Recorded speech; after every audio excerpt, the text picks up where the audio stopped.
नमस्कार दोस्तों, मेरा नाम है रजत शर्मा और आप सभी का स्वागत है एमपीपीएससी स्टडी आईक्यू प्लेटफॉर्म पर। आज हम लोग डिस्कस करेंगे मध्य प्रदेश ग्रामीण बैंक की। क्यों ये न्यूज में आ गई है मध्य प्रदेश ग्रामीण बैंक। और ग्रामीण बैंक आप लोग इकोनॉमी में रेगुलर हमारे साथ में टॉपिक पढ़ते भी हैं, तो मैं आपको बताता हूं कि जो रीजनल रूरल बैंक है यानी कि ग्रामीण बैंक, उनके बारे में आपने मेंस पॉइंट ऑफ व्यू से भी मैंने आपको क्या करके रखा है, पढ़ा के रखा हुआ है पहले से। तो इन सारे सिनेरियो की कि ये मध्य प्रदेश ग्रामीण बैंक या ये न्यूज में किस वजह से आया है या क्यों हमें इसका एक करंट के पॉइंट ऑफ व्यू से इसको पढ़ना हमें जरूरी है, तो एक बार हम लोग क्या कर लेते हैं, डिस्कस कर लेते हैं। सबसे पहली बात, आपने रेगुलर क्लासेस में मेरे साथ में पढ़ा है कि 2 अक्टूबर 1975 को यानी कि 2 अक्टूबर 1975 को पूरे देश में एक साथ 5 आरआरबी क्या किए गए, स्टेब्लिश किए गए। यानी कि 5 क्षेत्रीय ग्रामीण बैंकों की एक साथ स्थापना की गई 2 अक्टूबर 1975 को। 5 क्षेत्रीय ग्रामीण बैंक कौन कौन से? पहला मुरादाबाद और गोरखपुर, ये दोनों उत्तर प्रदेश में। भिवानी हमें हरियाणा में देखने को मिलेगा, मालदा पश्चिम बंगाल में। इसके अलावा जयपुर जो है आपका राजस्थान में। तो ये 5 आरआरबी देश में क्या किए गए थे, एक साथ स्थापित किए गए थे 2 अक्टूबर 1975 को।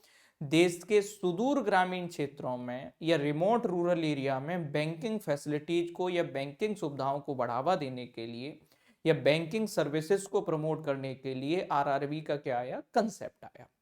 अब जनरली कोई भी आरआरबी जो बनता है ना, तो आरआरबी की स्थापना में 3 संस्थाओं की हमें भूमिका देखने को मिलती है, या 3 इसमें मेनली स्टेक होल्डर हमें देखने को मिलते हैं। एक होता है केंद्र सरकार, दूसरा होता है राज्य सरकार, और तीसरा होता है इसमें एक प्रायोजक बैंक यानी कि स्पॉन्सर्ड बैंक। अब आप देखोगे कि कहीं ना कहीं कोई भी आरआरबी हो, उसमें 50% शेयर होल्डिंग होती है केंद्रीय सरकार की, 15% जिस स्टेट में आरआरबी ऑपरेट हो रहा है उस स्टेट की गवर्नमेंट की, और जो इसका स्पॉन्सर्ड बैंक है वो स्पॉन्सर्ड बैंक की 35% इसमें हमें क्या देखने को मिलता है, कंट्रीब्यूशन देखने को मिलता है। ये सबने पढ़ के रखा है।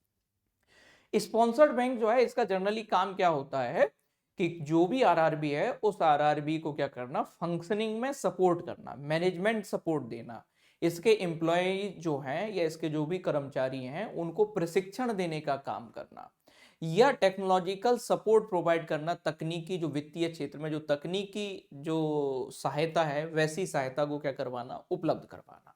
तो 3 संस्थाओं की कोई भी क्षेत्रीय ग्रामीण बैंक है या कोई भी आरआरबी है, उस आरआरबी में हमें 3 संस्थाओं की भूमिका देखने को मिलती है, केंद्र सरकार, राज्य सरकार और इसके अलावा जो है प्रायोजक बैंक।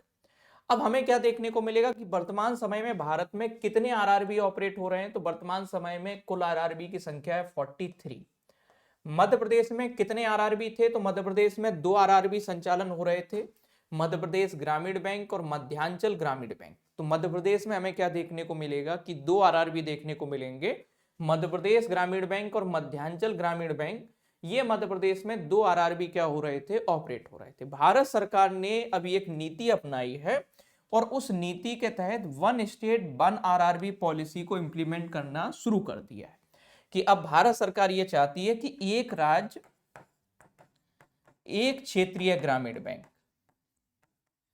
एक क्षेत्रीय ग्रामीण बैंक, इस नीति को भारत सरकार ने क्या किया है, अपनाया है। और इस नीति के तहत भारत सरकार, जो अभी हमारे देश में लगभग पहले 55 आरआरबी के आसपास ऑपरेट हो रहे थे, धीरे धीरे भारत सरकार उन सारे आरआरबी उनका आपस में क्या करती चली जा रही है, मर्जर करती चली जा रही है।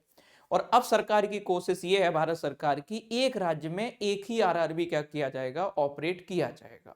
लगभग इस कंसोलिडेशन या मर्जर या अमलगमेशन के 4 फेज पूरे हो चुके हैं और मध्य प्रदेश में चौथे फेज के अंतर्गत या इसी पॉलिसी के अंतर्गत हमें क्या देखने को मिलेगा, 1 मई 2025 को, ये डेट याद रख लेना, 1 मई 2025 को मध्य प्रदेश ग्रामीण बैंक और मध्यांचल ग्रामीण बैंकों का आपस में क्या कर दिया गया है, मर्जर कर दिया गया है।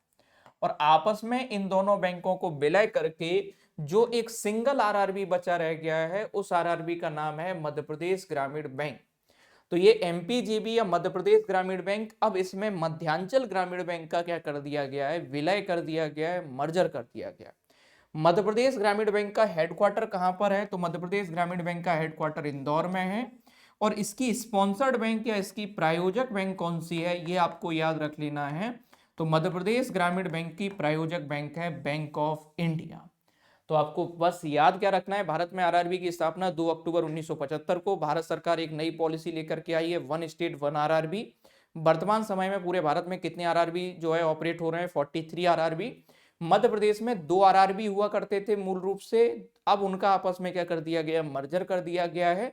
कौन कौन से आरआरबी का, तो मध्य प्रदेश ग्रामीण बैंक और मध्यांचल ग्रामीण बैंक, इनका आपस में मर्जर करके एक एमपीजीबी यानी कि मध्य प्रदेश ग्रामीण बैंक नया जो हमें मेन देखने को मिलेगा वो मध्य प्रदेश ग्रामीण बैंक है। इसका मुख्यालय कहाँ पर है, इंदौर में है। और इसकी स्पॉन्सर्ड बैंक कौन सी है या इसका प्रायोजक बैंक कौन सा है, तो वो आपको याद रख लेना है कि बैंक ऑफ इंडिया इसका स्पॉन्सर्ड बैंक है।